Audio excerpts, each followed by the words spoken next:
আমাদের বাজেট প্রস্তাবনা 2026 এবং 27। আসসালামু আলাইকুম। প্রথমে আল্লাহ রাব্বুল আলামিনের প্রতি শুকরিয়া জ্ঞাপন করছি। জাতীয় সংসদে বিরোধী দল হিসাবে আমাদেরকে বাংলাদেশের ইতিহাসে প্রথমবারের মতো জাতির সামনে একটি বিকল্প বাজেট প্রস্তাবনা উপস্থাপনের তৌফিক দানের জন্য আলহামদুলিল্লাহ। গভীর শ্রদ্ধার সাথে স্মরণ করছি 47, 71, 90 এবং 24-এর বীর শহীদদের।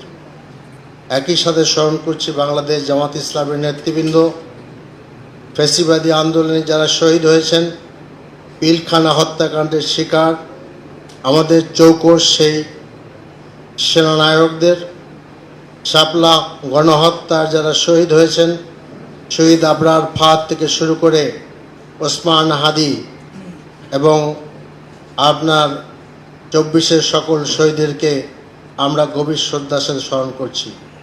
প্রিয় দেশবাসী, বর্তমানে 2024-25 আমাদের জিডিপির আকার আপনার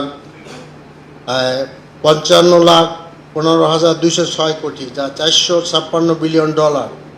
আমাদের দীর্ঘমেয়াদী ভিশন হচ্ছে 2025 সালের মধ্যে অর্থনীতি আকার $2 ট্রিলিয়ন নিয়ে যাওয়া, আর 2050 সালের মধ্যে বাংলাদেশকে একটি উন্নত রাষ্ট্রের কাতারে নিয়ে যাওয়া। দ্রুত অর্থনৈতিক প্রবৃদ্ধি অর্জনই আমাদের একমাত্র লক্ষ্য নয়। আমরা বাংলাদেশকে ঈমান, ইনসাফ এবং সমতার উপর ভিত্তি করে একটা সমৃদ্ধ সচল অর্থনীতির দেশে রূপান্তর করতে চাই। প্রিয় দেশবাসী, বাংলাদেশ জামাত ইসলামের বাজেট দর্শন সংগঠনের বৃহত্তর অর্থনৈতিক দর্শন থেকে উৎসারিত।